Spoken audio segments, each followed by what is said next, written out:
کہ وہ اپنے آپ کو جہنم کی آگ سے بچائے، اور دوسری ذمہ داری کہ وہ اپنے اہل خانہ کو جہنم کی آگ سے بچائے۔ حدیث پاک میں آیا ہے کلکم راعٍ وکلکم مسئول عن رعیتہ، تم میں سے ہر ایک ذمہ دار ہے اور ہر ایک سے ان کے ماتحتوں کے بارے میں پوچھا جائے گا۔ مفسرین نے لکھا ہے المرأۃ راعیۃ علی اہل بیتہا، عورت بھی اپنے گھر کے لوگوں پر ذمہ دار ہوتی ہے، وہی مسئولۃ عنہا، اور یہ ان کے بارے میں قیامت کے دن سوال کیا جائے گا، پوچھا جائے گا۔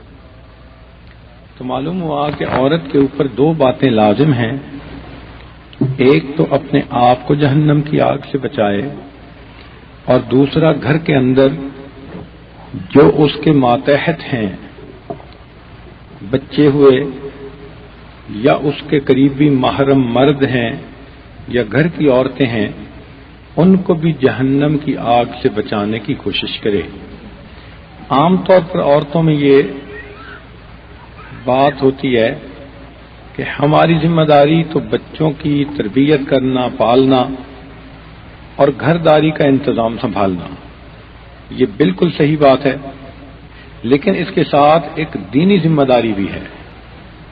دینی ذمہ داری یہ ہے کہ ہر عورت خود بھی نیکی کرے اور گھر کی چار دیواری کے اندر رہتے ہوئے اپنے بچوں کو، محرم مردوں کو یا گھر کی عورتوں کو دین کی طرف متوجہ کرے۔ یہ بھی ہر عورت کی ذمہ داری ہے، اس کے بغیر قیامت کے دن بخشش نہیں ہوگی، چونکہ قرآن مجید کی آیت بتا رہی ہے کہ یہ ہمارے اوپر لازم ہے۔ تو دو طرح کی ذمہ داریاں ہیں، اس دوسری ذمہ داری کی طرف عام طور پر بڑی کوتاہی ہوتی ہے۔ بعض عورتیں خود تو نیکی کر بیٹھتی ہیں، خود تو تلاوت کر لیتی ہیں، دین پر عمل کر لیتی ہیں، جہاں بچوں کا معاملہ آتا ہے تو بڑے آرام سے کہہ دیتی ہیں جی ہماری تو کوئی سنتا نہیں۔ حالانکہ اگر وہی بچے بند کرو کیا پنکھا، حالانکہ اگر وہی بچے اسکول جانا چھوڑ دیں، یونیورسٹی جانا چھوڑ دیں، تو یہی ماں ان کو ایسے سیدھا کرے گی کہ وہ ان کے سارے کسبل نکال کے رکھ دے گی۔ تو جب اسکول کالج کے تعلیم میں کمی آنے پر ماں ان کو سیدھا کر کے رکھ دیتی ہے، تو پھر دین کے معاملے میں ماں کیوں نہیں یہ گر استعمال کرتی؟ تو یہ ماں کے اوپر ذمہ داری ہے۔ ایک بات ذرا توجہ سے سنیے، عورت کو اس دنیا میں چار طرح کی محبتیں ملتی ہیں۔ ہر عورت کو دنیا میں چار طرح کی محبتیں نصیب ہوتی ہیں۔ ایک محبت اسے ملتی ہے بیٹی ہونے کی حیثیت سے، ماں باپ کو بیٹی سے پیار ہوتا ہے، بیٹی کو ماں باپ سے پیار ہوتا ہے۔ یہ ایک شرعی، ایک فطری محبت ہے جو اللہ تعالیٰ نے بیٹی اور ماں باپ کے درمیان رکھ دی ہے۔ اس کا شریعت سے ثبوت بھی ملتا ہے، چنانچہ نبی علیہ الصلوۃ والسلام کو بھی اپنی بیٹیوں سے بہت محبت تھی۔ آپ کی بڑی بیٹی سیدہ زینب رضی اللہ تعالیٰ عنہا، ان سے نبی علیہ السلام کو بہت محبت تھی، اور ان کو نبی علیہ السلام سے بہت زیادہ محبت تھی، بلکہ دین کی خاطر جتنی تکلیفیں انہوں نے اٹھائیں، نبی علیہ السلام نے فرمایا اتنا کسی دوسرے نے نہیں اٹھائیں۔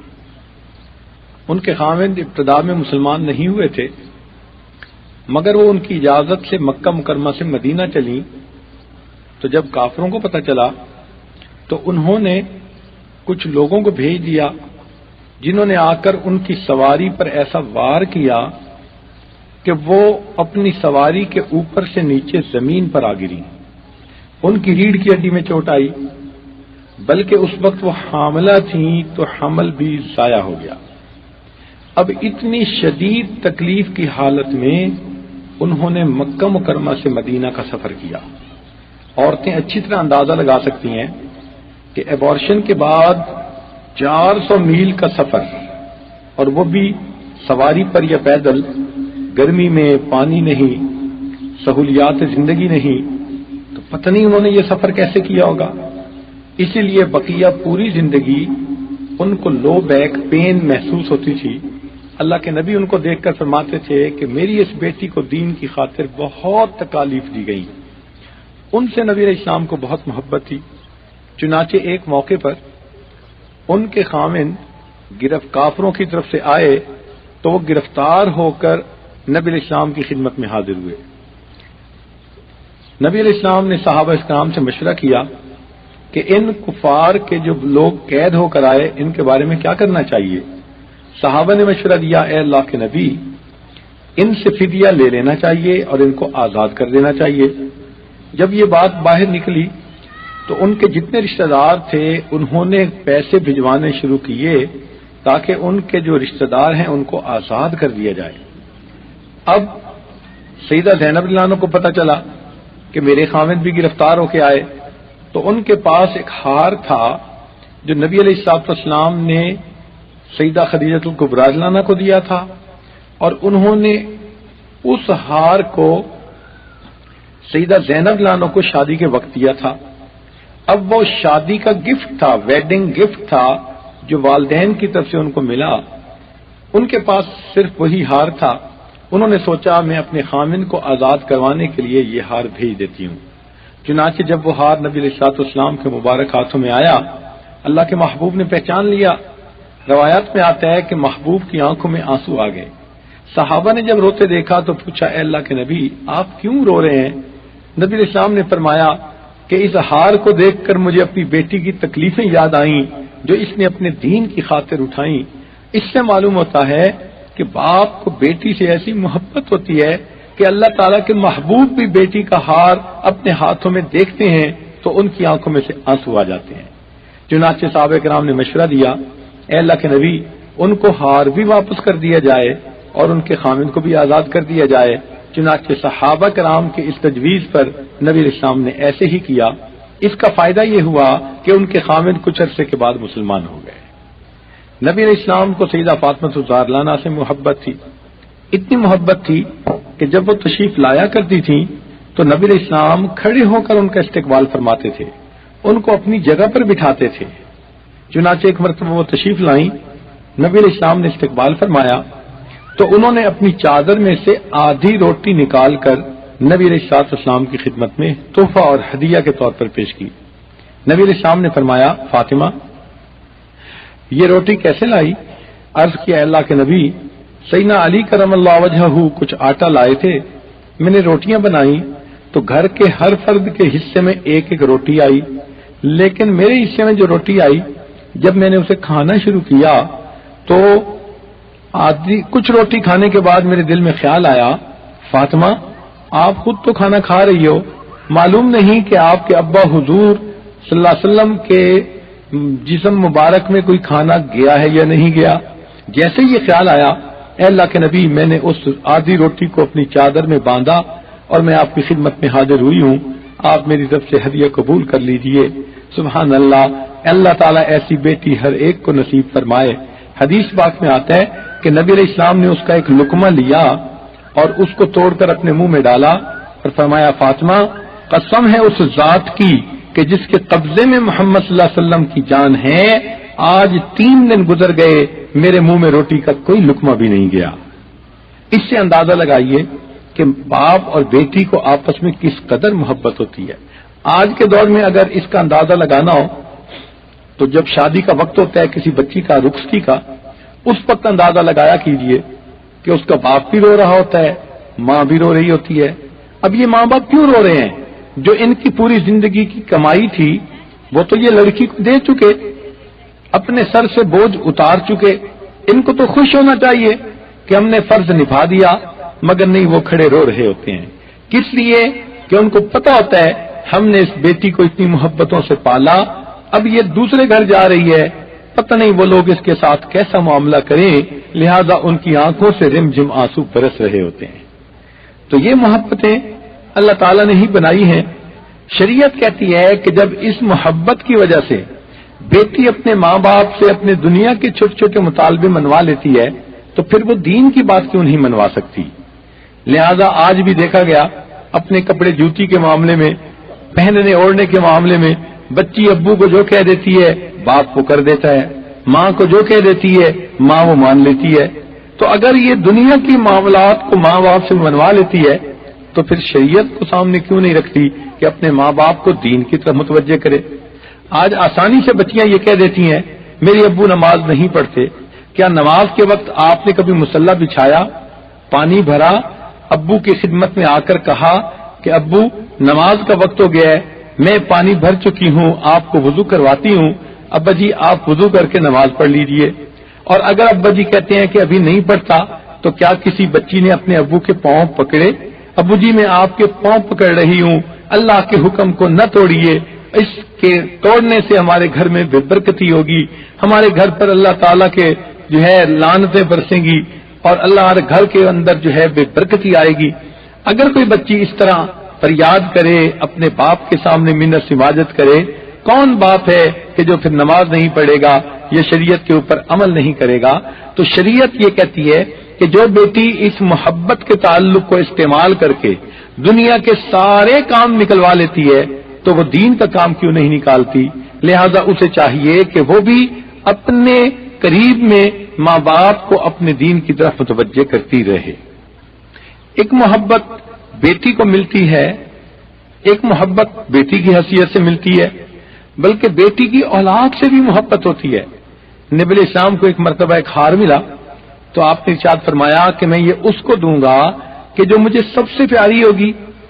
تو بعض نے سوچا کہ شاید امہات المومنین میں سے کسی کو دیں، بعض نے سوچا کہ شاید بیٹیوں میں سے کسی کو دیں، لیکن چھوٹی سی امامہ جو آپ کی بڑی بیٹی زینب رضی اللہ عنہا کی بیٹی تھی وہ آپ کے قریب آئی تو نبی علیہ السلام نے وہ ہار اس امامہ کو دے دیا۔ یعنی بیٹی سے اتنی محبت ہوتی ہے کہ نواسی بھی پیاری لگتی ہے۔ یہ چھوٹی سی امامہ کئی مرتبہ نبی علیہ السلام کی گود میں ہوتی اور آپ کو نماز پڑھنی پڑتی۔ حدیث پاک میں آتا ہے کہ ایک مرتبہ آپ نے نماز کی امامت فرمائی اور امامہ آپ کے کندھے پر بیٹھی ہوئی تھی تو آپ کا جی نہ چاہا کہ امامہ کو آپ ہٹا دیں، لہذا جب آپ کھڑے ہوتے تو امامہ کندھے پہ بیٹھی رہتی، جب رکوع سجدہ کرنا ہوتا اللہ کے نبی امامہ کو اٹھا کر نیچے کھڑا کر دیتے، رکوع سجدہ کر کے جب اوپر قیام کے لیے جانے لگتے امامہ پھر کندھے پہ بیٹھ جاتی۔ اللہ کے محبوب نے نماز اس طرح ادا کی۔ اس سے پتہ چلتا ہے کہ ماں باپ کو بیٹیوں سے کتنی محبت ہوتی ہے، بلکہ بیٹیوں کی اولادوں سے بھی اتنی محبت ہوتی ہے کہ سگی اولاد سے بڑھ کر محبت ہوتی ہے۔ ایک محبت عورت کو گھر میں ملتی ہے بہن ہونے کے ناطے۔ بھائی اور بہن کے درمیان قلبی محبت کا ہونا ایک شرعی چیز ہے، ایک فطری چیز ہے۔ ہر بھائی کو بہن سے محبت ہوتی ہے، ہر بھائی بہن کو بھائی سے محبت ہوتی ہے، اور اگر دونوں طرف نیکی ہو تو یہ محبت اور زیادہ گہری ہوتی ہے۔ اس کا نمونہ آپ نے دیکھا ہوگا کہ کئی مرتبہ ایک عورت جو اپنے گھر کے اندر اپنے میاں کے ساتھ خوش ہے، جس کو اللہ نے مال بھی دیا، جمال بھی دیا، اولاد بھی دی، ہر نعمت دی، اب وہ ہنسی خوشی زندگی گزار رہی ہے، لیکن اگر اس کو پردیس میں یہ خبر ملے کہ میرے بھائی کا ایکسیڈنٹ ہوا اور وہ ہاسپٹل میں چلا گیا تو اب اس بیچاری کی ساری شوخیاں ختم ہو جائیں گی، چاو چنچل پنا سب ختم ہو جائے گا، اداسی ہو جائے گی، اور وہ نماز پڑھ رہی ہوگی، تلاوت کر رہی ہوگی، رو رہی ہوگی، اللہ تعالیٰ سے مصلی پر بیٹھی دعائیں مانگ رہی ہوگی۔ کوئی پوچھے کہ آپ ایسا کیوں کر رہی ہیں، آپ کو تو اپنے گھر میں کسی چیز کی کمی نہیں، وہ کہے گی اپنی جگہ سب کچھ بجا ہے لیکن میرا بھائی ہسپتال میں ہے، جب تک وہ صحت یاب ہو نہیں جاتا مجھے اس وقت تک کوئی چین نہیں۔ تو یہ محبتیں اللہ نے دلوں کے اندر ایسی رکھ دی ہیں، اس لیے شریعت کہتی ہے کہ اس محبت کا خیال کرتے ہوئے بہن اپنے بھائی کے دین کا خیال رکھے۔ صحابیات کی زندگی کو دیکھیں تو یہ بات سمجھ میں آتی ہے کہ وہ اپنے بھائیوں کے دین کا خیال رکھتی تھی۔ چنانچہ سیدہ عائشہ صدیقہ رضی اللہ تعالی عنہا کے بھائی عبد الرحمن بن ابو بکر وہ ایک مرتبہ ان کو ملنے کے لیے آئے، وہیں دوپہر کا کھانا کھایا ام المومنین سیدہ عائشہ صدیقہ رضی اللہ تعالی عنہا کے گھر میں۔ پھر ظہر کا وقت ہوا تو وہ وضو کرنے لگے، وضو کرتے کرتے ان کی ایڑی کا کچھ حصہ خشک رہ گیا تو عائشہ صدیقہ رضی اللہ تعالی عنہا نے دیکھا، فرمایا کہ اے بھائی، میں نے نبی علیہ الصلوۃ والسلام سے یہ بات سنی ہے کہ جو شخص وضو میں غفلت کرے اور وضو کے اعضاء میں سے کوئی عضو خشک رہ جائے تو وہ جگہ قیامت کے دن جہنم کے آگ میں جلائی جائے گی۔ اتنے اچھے انداز سے انہوں نے بات کی کہ ان کے بھائی نے دوبارہ اپنے پاؤں کو دھویا اور اچھے انداز سے اس کو تر کر لیا۔ تو دیکھیں حدیث سے ثبوت مل رہا ہے کہ بہنیں اپنے بھائی کے دین کا خیال رکھ رہی ہیں۔ نبی علیہ الصلوۃ والسلام کی اہلیہ جن کا نام تھا حفصہ رضی اللہ تعالی عنہا، یہ عمر رضی اللہ عنہ کی بیٹی تھی۔ ان کے بارے میں آتا ہے کہ ان کے بھائی عبداللہ ابن عمر کی بیوی فوت ہو گئی۔ کیونکہ عبداللہ ابن عمر رضی اللہ عنہ کو تعلیم و تعلم سے بہت زیادہ گہرا لگاؤ تھا، انہوں نے سوچا کہ چلو میری عمر بھی زیادہ ہو گئی، اب میں مزید کوئی نکاح نہیں کرتا، شادی نہیں کرتا، باقی زندگی میں دین کی خدمت میں گزار دوں گا۔ جب اس بات کو ام المومنین حفصہ رضی اللہ عنہ کو پتہ چلا تو ایک موقع پر آپ نے ان سے ملاقات کی اور بھائی کو کہا کہ اے بھائی، میں نے نبی علیہ الصلوۃ والسلام سے یہ بات سنی کہ جب کوئی آدمی نکاح کرتا ہے اللہ کی رضا کے لیے اور اس کی اولاد ہوتی ہے اور اس اولاد کو وہ دین سکھاتا ہے، اچھی تربیت کرتا ہے، تو وہ اولاد اپنی زندگی میں جتنے سانس لیتی ہے اتنی نیکیاں ماں باپ کے نام اعمال میں لکھی جاتی ہیں۔ ایسے اچھے انداز سے انہوں نے بات سمجھائی کہ عبداللہ ابن عمر نے دل میں عہد کر لیا، اچھا میں نکاح دوبارہ کر لوں گا تاکہ اس صدقہ جاریہ کو حاصل کر سکوں۔ سیدنا عمر رضی اللہ عنہ کے بارے میں سب کو معلوم ہے کہ وہ نبی علیہ السلام کو شہید کرنے کے لیے چل پڑے تھے، لیکن پھر کسی کے بتانے پر بہن کے گھر پہنچے، بہنوئی کو مارنا شروع کر دیا، بہن بچانے کے لیے آئی تو اس کے بھی تھپڑ لگایا، مگر بہن نیچے گری، اس کے منہ سے خون آیا اور اس کی آنکھوں میں سے آنسو آ گئے، بوٹ کر کھڑی ہوئی اور کہنے لگی، عمر جس ماں کا دودھ تو نے پیا ہے اسی ماں کا دودھ میں نے پیا ہے، تو میرے جسم سے جان تو نکال سکتا ہے لیکن میرے دل سے ایمان کو نہیں نکال سکتا۔ یہ ایسی بات تھی کہ جو عمر رضی اللہ عنہ کے دل پر بجلی بن کر گری، جو مارنے کو تیار کھڑے تھے وہ اب خود جو ہے شکار بن گئے اور کہنے لگے کہ اچھا مجھے بتاؤ کیا پڑھ رہے تھے؟ انہوں نے کہا بھائی آپ تو مشرک ہو، ناپاک ہو، غسل کرنا پڑے گا۔ غسل کر کے آئے، چنانچہ قرآن کی آیتیں ان کے سامنے پڑھی گئیں۔ انہوں نے کہا اچھا مجھے نبی علیہ السلام کے پاس لے چلو۔ جو صحابی چھپے ہوئے تھے وہ آ گئے، انہوں نے اللہ اکبر کہا اور بتایا کہ نبی علیہ السلام نے یہ دعا مانگی، اے اللہ یا تو عبداللہ ابن حشام کو ہدایت عطا فرما، یا عمر ابن حشام کو ہدایت عطا فرما، یا عمر ابن خطاب کو ہدایت عطا فرما۔ میرا گمان یہ ہے آپ کے بارے میں نبی علیہ السلام کی دعا قبول ہو گئی، چنانچہ عمر رضی اللہ عنہ مسلمان بنتے ہیں ایک بہن کی رشتے کی وجہ سے، اور اللہ تعالیٰ اسلام کو اتنا بڑا جرنیل عطا فرما دیتے ہیں۔ تو اندازہ لگائیے کہ اس وقت بہنیں اپنے بھائیوں کے ایمان پر آنے کا سبب بن جایا کرتی تھیں، کتنا اس سے جو ہے وہ ہمیں سبق ملتا ہے۔ ایک محبت عورت کو ملتی ہے بیوی ہونے کے ناطے، میاں بیوی کے درمیان محبت کا ہونا ایک شرعی چیز ہے، ایک فطری چیز ہے۔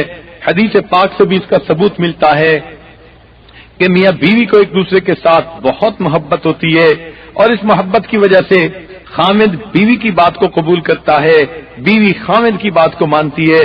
چنانچہ قرآن مجید سے تو ثبوت یہاں سے ملا کہ فرعون جو اتنا ظالم تھا کہ اس نے بنی اسرائیل کے ہزاروں بچوں کو ذبح کروا دیا، ایک مرتبہ اپنی بیوی کے ساتھ دریا کے کنارے کھڑا تھا کہ ایک بڑا بکسا ان کو تیرتا نظر آیا، انہوں نے غلاموں کو اشارہ کیا اس بکسے کو ہمارے پاس لاؤ۔ جب لایا گیا، کھولا گیا تو اس میں سیدنا موسیٰ علیہ السلام تھے، لیٹے ہوئے تھے۔ فرعون کی بیوی نے بچے کو دیکھا، اسے بچہ اچھا لگا، وہ کہنے لگی لا تقتلوہ، آپ نے اس بچے کو قتل نہیں کرنا، عسیٰ ان ینفعنا او نتخذہ ولدا، ہو سکتا ہے ہم اسے اپنا بیٹا بنائیں، یہ ہمیں فائدہ دے۔ تو جب بیوی نے یہ کہہ دیا، فرعون جیسا ظالم جو بنی اسرائیل کے ہزاروں بچوں کو ذبح کروا چکا تھا، بنی اسرائیل کے ہزاروں بچوں کے جو ہے وہ قتل کروا چکا تھا، وہ اپنی بیوی کے سامنے انکار نہ کر سکا اور کہنے لگا اچھا میں اس کو قتل نہیں کرواتا۔ تو جب فرعون جیسا ظالم اپنی بیوی کی بات مان لیتا ہے تو پھر ایک مومن اپنی بیوی کی بات کیوں نہیں مانتا؟ یہ تو بات کرنے کی ہوتی ہے۔ بیوی اگر محبتیں دے، الفتیں دے اور اپنے خامد کو پیار دے، خدمت دے تو خامد کا دل جیت لیا کرتی ہے، پھر خامد اس کو محبت و پیار اور بڑھ کے دیتا ہے۔ چنانچہ قرآن مجید، چنانچہ حدیث پاک سے ثابت ہوتا ہے، نبی علیہ السلام کی صاحبزادی سیدہ زینب رضی اللہ تعالیٰ عنہا جب ہجرت کر کے مکہ سے مدینہ چلی گئیں تو ان کے خامد چونکہ ابھی کافر تھے، مکہ مکرمہ میں تھے، تو قریش مکہ نے مل کر آپس میں مشورہ کیا ان کو کہا جائے کہ یہ زینب کو طلاق دے دیں اور کسی اور شادی کر لیں، تو انہوں نے چنانچہ کہا کہ ابو العاص کو کہا کہ بات یہ ہے، ہم آپ کو ہر سہولت دیتے ہیں، مال پیسہ دیتے ہیں، مکہ مکرمہ کی خوبصورت سے خوبصورت ترین لڑکی کی طرف اشارہ کر دو، ہم اسے تمہاری بیوی بنا دیتے ہیں، مگر تم محمد صلی اللہ علیہ وسلم کی بیٹی کو طلاق دے کر فارغ کر دو۔ حدیث پاک میں آتا ہے، انہوں نے کہا بات یہ ہے، میں نے زینب کو جب دیکھا، اس کی محبت کو دیکھا، اب میرے دل میں اس نے ایسا مقام پا لیا ہے کہ اس کے بغیر میری زندگی کا تصور نہیں۔ اگر میں بیوی کی حیثیت سے دیکھنا چاہتا ہوں تو زینبی کو دیکھنا چاہتا ہوں۔ چنانچہ انہوں نے ہرگز طلاق نہیں دی اور بالآخر اللہ نے ان کو اسلام کی توفیق عطا فرما دی۔ اس سے پتہ چلتا ہے کہ جب عورت اپنے خامد کی خدمت کرے، محبتیں دے، ضدیں چھوڑے، آپس میں ایک دوسرے کے ساتھ بحث و مباحثہ چھوڑے، ایک دوسرے کو نیچا دکھانے کی کوششیں چھوڑے، محبت بھری زندگی گزارنی شروع کر دے تو اس محبت کی وجہ سے خامد پھر اپنی بیوی کی بات مان لیا کرتا ہے۔ چنانچہ اس کا ایک اور واقعہ بھی حدیث پاک میں آتا ہے، ام سلیم رضی اللہ تعالیٰ عنہا ایک صحابیہ ہیں، ان کے پہلے خامد فوت ہو گئے، بیوہ ہو گئیں، ان کے رشتہ داروں میں ایک بہت امیر نوجوان تھے، اللہ نے ان کو خوبصورتی بھی دی تھی، سیرت کے بھی بہت اچھے تھے اور لوگ ان کو بہت پسند کرتے تھے، مال و دولت بھی بہت تھا۔ چنانچہ انہوں نے ام سلیم رضی اللہ تعالیٰ عنہ کی طرف اپنے لیے پیغام نکاح بھیجا۔ جب انہوں نے پیغام نکاح بھیجا تو ام سلیم رضی اللہ تعالیٰ عنہ نے کہلوایا کہ میرا اور آپ کا نکاح نہیں ہو سکتا، میں مسلمان ہوں، آپ کافر ہیں، تو اس لیے ہمارا ایک دوسرے سے نکاح ممکن ہی نہیں۔ کچھ عرصہ اسی طرح گزر گیا، کچھ عرصے کے بعد پھر ملاقات ہوئی، رشتہ دار تھے، انہوں نے ڈائریکٹ خود بات کی، کہنے لگے کہ ام سلیم تم کیوں بیوگی کی زندگی گزارتی ہو، میں تمہیں اپنے نکاح میں لینے کے لیے تیار ہوں، اپنی جوانی ضائع نہ کرو، آؤ مل جل کر میاں بیوی بن کر زندگی گزارتے ہیں۔ جب انہوں نے یہ بات کی تو ام سلیم رضی اللہ تعالیٰ عنہ نے جواب دیا کہ بات یہ ہے کہ آپ ایک اچھا رشتہ ہو، میرا گمان یہ ہے کہ دنیا کی کسی عورت کی طرف بھی یہ رشتہ اگر چلا جائے تو کوئی عورت اس رشتے کا انکار نہیں کر سکتی، اتنی اچھی پرپوزل ہے، ہر عورت ہاں کرے گی کہ میرا شریک حیات ایسا ہونا چاہیے، میں بھی چاہتی ہوں کہ میری آپ سے شادی ہو جائے، مگر اس میں ٹیکنیکل قسم کا پرابلم یہ ہے کہ میں مسلمان ہوں، آپ کافر ہیں، میں کافر کے نکاح میں آ ہی نہیں سکتی، اس کے لیے میں حلال ہو ہی نہیں سکتی۔ تو انہوں نے پھر ان کو سمجھایا کتنا اچھا ہو آپ بھی اگر کلمہ پڑھ کے مسلمان ہو جائیں، اور بات کرتے کرتے ساتھ یہ بھی کہہ دیا کہ اگر آپ مسلمان ہو جائیں تو میں اپنا حق مہر معاف کر دیتی ہوں، یہی آپ کا اسلام قبول کرنا میرے لیے حق مہر بن جائے گا۔ اتنے اچھے انداز سے انہوں نے بات کی، ان کے خامد کے خانے میں بات بیٹھ گئی، وہ سمجھ گئے، چنانچہ انہوں نے کلمہ پڑھا، وہ مسلمان ہو گئے اور ام سلیم لانا سے ان کا نکاح ہو گیا۔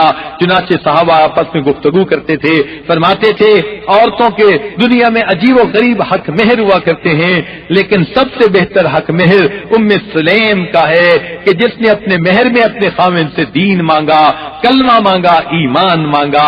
اس سے پتہ چلتا ہے کہ اس دور میں بیویاں اپنے خامدوں کو دین کی طرف لانے کے لیے کتنی فکر مند ہوا کرتی تھیں، اور بھی مثالیں ملتی ہیں۔ چنانچہ حضرت جب فتح مکہ ہوا اور نبی علیہ السلام مکہ مکرمہ میں آئے تو مکہ مکرمہ میں جو قریش کے بڑے بڑے سردار تھے، کئی تو بھاگ گئے اور کئیوں نے آ کے اسلام قبول کر لیا۔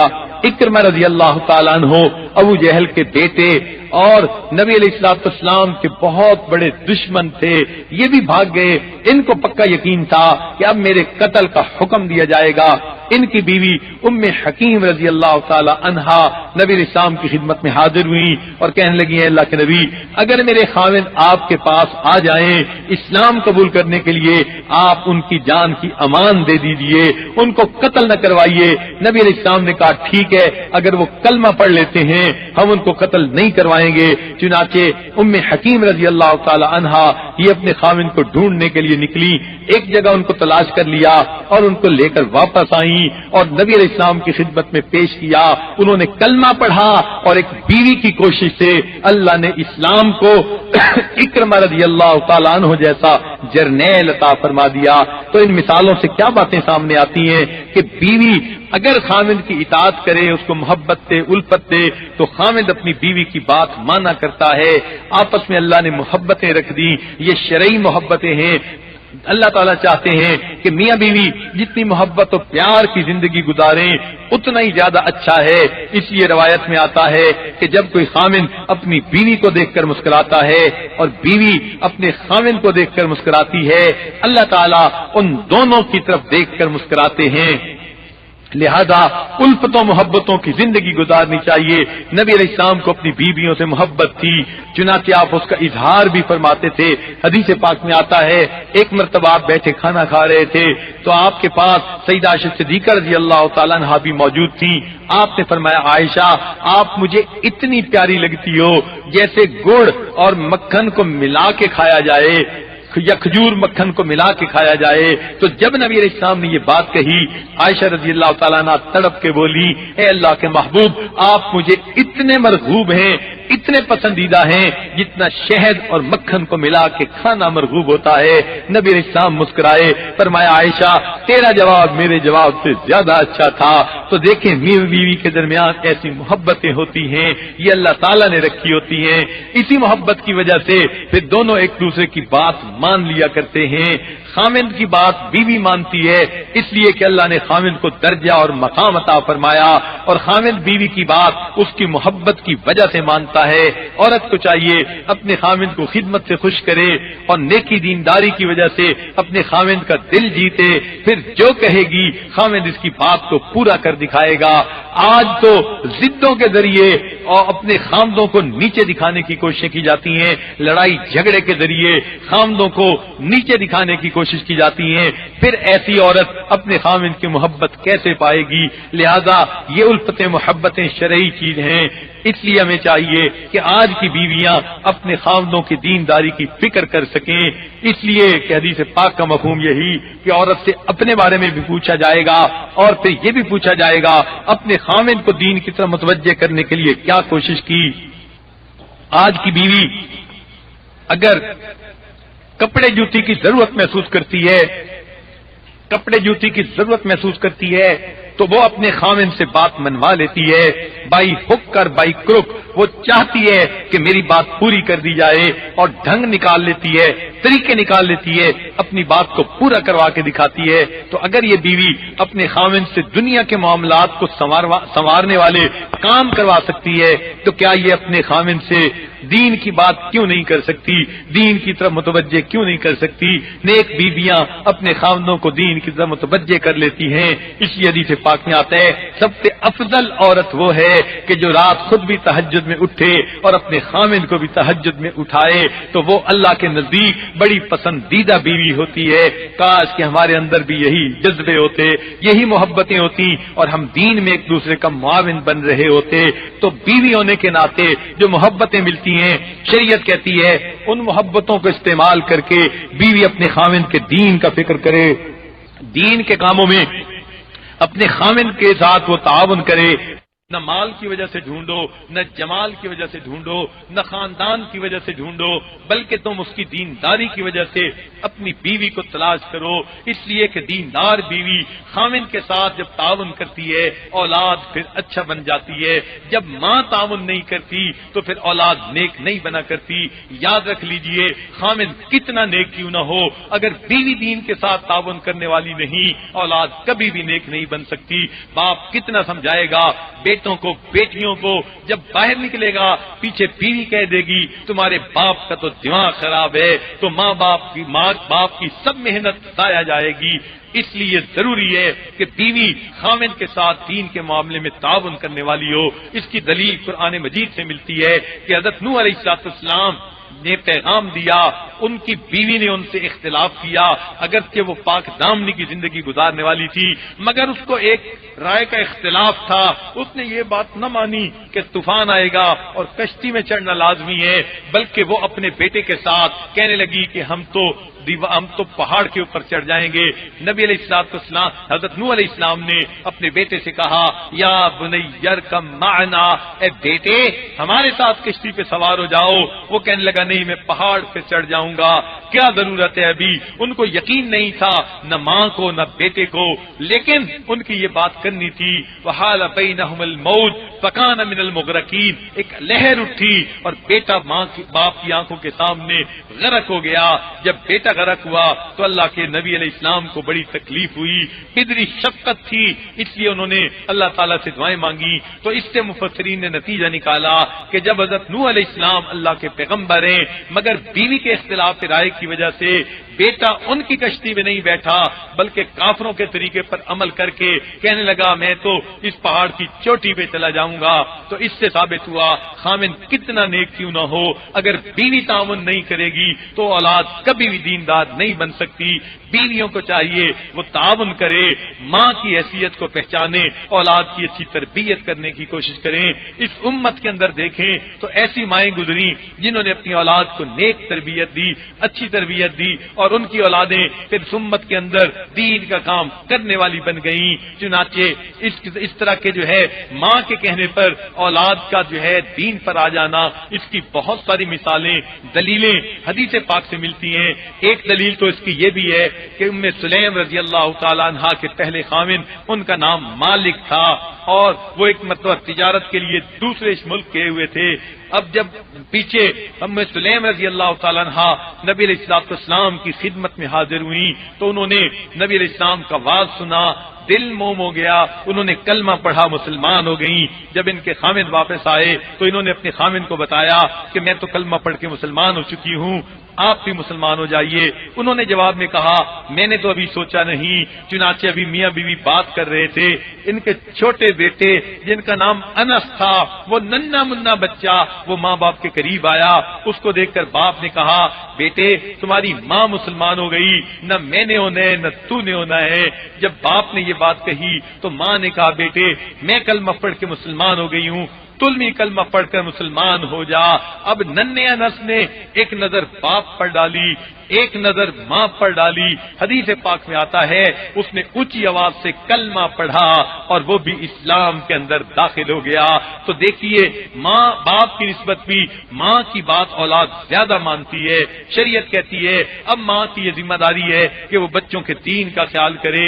ماں یہ تو سوچتی ہے میرے مرنے کے بعد بچوں کا کیا ہوگا، یہ کیوں نہیں سوچتی بچوں کے مرنے کے بعد بچوں کا کیا بنے گا، یہ جہنم میں جائیں گے یا جنت میں جائیں گے۔ لہذا ماں کو چاہیے بچوں کے دین کا خیال رکھے۔ ایک بچہ بھوکا رہے ماں سے برداشت نہیں ہوتا، ایک بچہ دھوپ میں کھڑا رہے ماں سے برداشت نہیں ہوتا، تو یہ بچہ اگر نیک نہ بنا تو جہنم میں ڈالا جائے گا، ماں کیسے برداشت کرے گی؟ جہنم کی آگ میں بھونا جائے گا، کیسے برداشت کرے گی؟ اس کو جہنم کے اندر بھوکا رکھا جائے گا، ماں کیسے برداشت کرے گی؟ آج وقت ہے اپنی اولاد کو دین کی طرف متوجہ کرنے کا۔ لہذا عورتوں کو چاہیے وہ بیٹی ہیں تو ماں باپ کو دین کی طرف متوجہ کریں، بہن ہیں تو بھائی بہنوں کو دین کی طرف متوجہ کریں، بیوی ہیں تو خاوند کو دین کی طرف متوجہ کریں، ماں ہیں اپنی اولاد کو دین کی طرف متوجہ کریں۔ اگر ہم اسلام کی تاریخ پر نظر ڈالیں تو پہلے وقتوں میں مائیں اپنے بچوں کی دینی تربیت کیا کرتی تھیں۔ آپ نے کتابوں میں پڑھا ہوگا شیخ عبدالقادر جیلانی رحمۃ اللہ علیہ جب تشریف لے گئے پڑھنے کے لیے ماں نے نصیحت کی میرے بیٹے تم ہمیشہ سچ بولنا، چنانچہ بیٹے نے سچ بولا، جس پر کہ ڈاکوؤں کا واقعہ تھا ان کو اسلام کی توفیق ہوئی۔ تو اللہ تعالیٰ نے شیخ عبدالقادر جیلانی رحمۃ اللہ علیہ کو وقت کا سب سے بڑا شیخ پیران پیر بنا دیا۔ یہ ان کی ماں کی دعائیں تھیں جو ان کے ساتھ ہوا کرتی تھیں۔ اسی طرح بایزید بستامی رحمۃ اللہ علیہ کے بارے میں آتا ہے بچپن میں یتیم ہو گئے، ان کی پرورش ان کی والدہ نے کی، اچھی تربیت کی اور یہ وقت کے اتنے بڑے شیخ بنے۔ ان کے بارے میں جنید بغدادی رحمۃ اللہ علیہ فرمایا کرتے تھے کہ بایزید بستامی کو اولیاء کے اندر وہ مقام حاصل ہے جو جبریل علیہ السلام کو فرشتوں کے اندر مقام حاصل ہے، اتنے بڑے بزرگ بنے۔ اسی طرح شیخ خواجہ قطب الدین بختیار کاکی رحمۃ اللہ علیہ، ان کی تربیت ان کی والدہ نے کی۔ اس کے مشہور واقعہ ہے قطب الدین بختیار کاکی رحمۃ اللہ علیہ کا۔ اسی طرح حضرت خواجہ معین الدین چشتی اجمیری رحمۃ اللہ علیہ، ان کی تربیت ان کی والدہ نے کی، حتیٰ کہ بچپن میں کبھی ان کو بے وضو دودھ بھی نہیں پلایا تھا۔ اس برکت کا یہ نتیجہ نکلا 7 لاکھ ہندو ان کے ہاتھ پر مسلمان ہوئے، 70 لاکھ مسلمان توبہ طائب ہو گئے۔ اللہ نے یہ اعزاز عطا فرمایا۔ تو مائیں اس وقت میں اولاد کو دین کی طرف متوجہ کرتی تھیں اور بچے پھر بڑے ہو کر کتنے اچھے بنا کرتے تھے۔ تو یہ ایک فطری سی چیز ہے۔ آج کی ماں کو بھی چاہیے اپنی اولاد کو دیندار بنانے کے لیے فکر مند ہو جائے، دل میں غم لگا ہوا ہو، فکر لگی ہوئی ہو میری اولاد دیندار کیسے بن جائے۔ آج تو ماں اپنے ہاتھوں سے فرنگیوں جیسے کپڑے خریدتی ہے، انگریزوں جیسے کپڑے خریدتی ہے اور انہی جیسے کپڑے اپنے معصوم بچے کو پہناتی ہے، پھر جو ہے ٹی وی آن کر کے بچے کو گود میں لے کر بیٹھتی ہے، سینے سے لگا کے دودھ بھی پلاتی ہے، ٹی وی کے اوپر ڈرامہ بھی دیکھ رہی ہے۔ اب جب وہ تھرکتے جسموں کو دیکھے گی، گانے والیوں کو دیکھے گی اور اس حالت میں بچے کو دودھ پلائے گی تو بچے کی روحانیت کا کیا بنے گا؟ ماں نے اس بچے کی روحانیت کا گلا اپنی گود کے اندر گھونٹ کے رکھ دیا، اس لیے پھر بچے بے ادب بنتے ہیں، نہ فرمان بنتے ہیں، نہ ماں باپ کی مانتے ہیں، نہ کسی اور کی بات مانتے ہیں، پھر کہتی پھرتی ہیں جی کیا کریں اولاد تو سنتی نہیں، میرا بیٹا تو میرے لیے زندہ مردہ برابر ہے، میں کیا کروں؟ چنانچہ یہ باتیں اس وقت کرنی پڑتی ہیں جب ہاتھوں سے اولاد نکل جاتی ہے۔ آج عورتوں کو چاہیے اپنی اولاد کے دین کی طرف آنے کے لیے فکر مند رہیں، اس کے لیے کوشش کرتی رہیں، پھر دیکھیں اللہ تعالیٰ کی کیسے رحمتیں آئیں گی، اللہ تعالیٰ کی طرف سے کیسی برکتیں آئیں گی۔ تو مائیں اپنے بچوں کو دین کی طرف متوجہ کریں۔ چنانچہ اس کے بہت سارے واقعات ہیں، 2 واقعات سنا کر پھر بات کو مکمل کرنے کی کوشش کرتے ہیں۔ ایک صحابیہ تھی، ان کا نام تھا سیدہ خنسا رضی اللہ تعالی عنہا۔ اللہ تعالیٰ نے ان کو 4 بیٹے عطا کیے تھے۔ ان کے بارے میں آتا ہے کہ جب وہ بچوں کے ساتھ بیٹھ کر کھانا کھانے لگتی کہتی میرے بیٹو نہ میں نے تمہارے ماموں کو رسوا کیا نہ میں نے تمہارے باپ کے ساتھ خیانت کی۔ بچے چھوٹے تھے، پوچھتے امی آپ کیا کہنا چاہتی ہیں؟ ماں کہتی بیٹے جب میں کنواری تھی مجھ سے کوئی ایسی غلطی نہیں ہوئی کہ تمہارے ماموں کی بدنامی ہوتی، اور جب میری شادی ہو گئی میں نے تمہارے باپ کے ساتھ کوئی خیانت نہیں کی، کہ میں نے کسی اور کو اپنے دل میں جگہ نہیں دی، اس لیے میں پاک دامنی کی زندگی گزارنے والی ہوں، ایسی ماں ہوں۔ بیٹے کہتے امی آپ کیا چاہتی ہیں؟ ماں کہتی بیٹے میرے دل کی ایک تمنا ہے پوری کر دینا۔ امی کون سی تمنا؟ ماں بتاتی بیٹو جب تم بڑے ہو کے جوان ہو جانا، اللہ کے راستے میں نکلنا، اتنا جہاد کرنا کہ تم اللہ کے راستے میں شہید ہو جانا۔ بچے پوچھتے امی پھر کیا ہوگا؟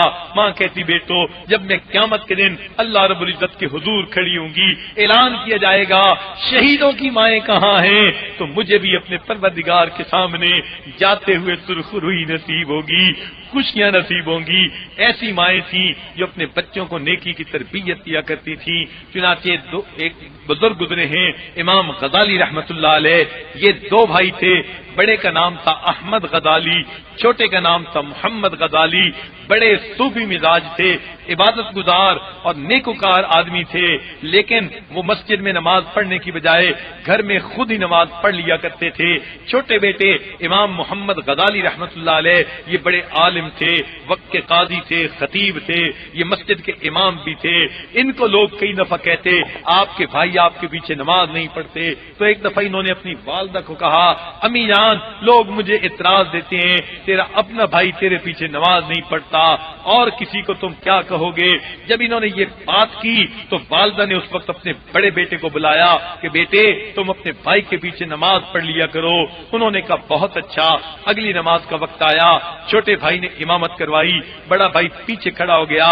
پہلی رکعت تو ٹھیک ادا کی گئی، جب دوسری رکعت شروع ہوئی تو درمیان میں اس پیچھے والے بڑے بھائی نے نماز کی نیت توڑ دی اور صفوں سے نکل کر مسجد سے نکل کر گھر چلا گیا اور اپنی انفرادی نماز اس نے پڑھ لی۔ اب جب لوگوں نے سلام پھیرا تو بہت ہی زیادہ انہوں نے ہنگامہ کیا۔ امام غزالی رحمت اللہ علیہ بڑے پریشان ہوئے، والدہ سے آ کر کہا امی بھائی کی وجہ سے آج مجھے بڑی بدنامی اٹھانی پڑی۔ تو ماں نے بیٹے کو پھر بلایا، بیٹے جب میں نے تجھے حکم دیا تھا بھائی کے پیچھے نماز پڑھ لینا تم نے کیوں نہیں پڑھی؟ اس نے کہا کہ امی آپ نے حکم دیا تھا نماز پڑھ لینا، چنانچہ میں اس پہ جو ہے بھائی کے پیچھے نماز کے وقت مسجد میں حاضر ہوا، پہلی رکعت اس نے نماز پڑھائی، میں نے نماز پڑھ لی، جب دوسری رکعت ہوئی تو یہ نماز میں تھا ہی نہیں، تو میں اس کے پیچھے کیسے کھڑا ہوتا؟ میں سلام پھیر کے گھر آ گیا۔ ماں نے چھوٹے بیٹے سے پوچھا بیٹے یہ کیا معاملہ ہے؟ چھوٹے بیٹے کا سر شرم سے نیچے جھک گیا۔ امام غزالی رحمت اللہ علیہ کہنے لگے امی اصل بات یہ ہے آج عورتوں کے درس کا دن ہے، نماز کے بعد مجھے درس دینا تھا، نماز سے پہلے میں ان کے مسائل کا مطالعہ کر رہا تھا کہ عورتیں سوال پوچھیں گی مجھے جواب دینے پڑیں گے، تو میں ان کا مطالعہ کر رہا تھا۔ جب میں نے نماز شروع کی تو پہلی رکعت میں تو میرے دل کی توجہ اللہ رب العزت کی طرف تھی، لیکن جب دوسری رکعت میں کھڑا ہوا تو وہی عورتوں کے مسائل میرے دماغ میں آنے لگ گئے۔ تھوڑی دیر کے لیے میں اس خیال میں لگا، نتیجہ یہ نکلا کہ جو ہے کہ میرا بھائی پیچھے سے نماز توڑ کر جو ہے وہ چلا گیا۔ جب اس نے یہ بات کی تو ماں نے ٹھنڈی سانس لی، کہنے لگی بیٹوں نے پوچھا امی کیا ہوا؟ ماں کہنے لگی بیٹو تم میرے دو بیٹے تھے اور میرے کام کا دونوں میں سے کوئی بھی نہ نکلا۔ دونوں حیران رہ گئے، امی ہم آپ کے کام کے کیسے نہ نکلے؟ ماں نے کہا ایک آگے مصلی پر کھڑا ہوا، اب جو ہے نماز کے دوران عورتوں کے حیض و نفاس کے مسائل کے جوابات سوچ رہا ہے، اور پچھلی صف میں کھڑا ہوا اپنے آگے کھڑے بھائی کے دل کے حالات کو کشف کی نظر سے دیکھ رہا ہے۔ نہ اگلے کی توجہ اللہ کی طرف تھی نہ پچھلے کی توجہ اللہ کی طرف تھی، لہذا تم دونوں میں سے میرے کام کا کوئی بھی بیٹا نہ بنا۔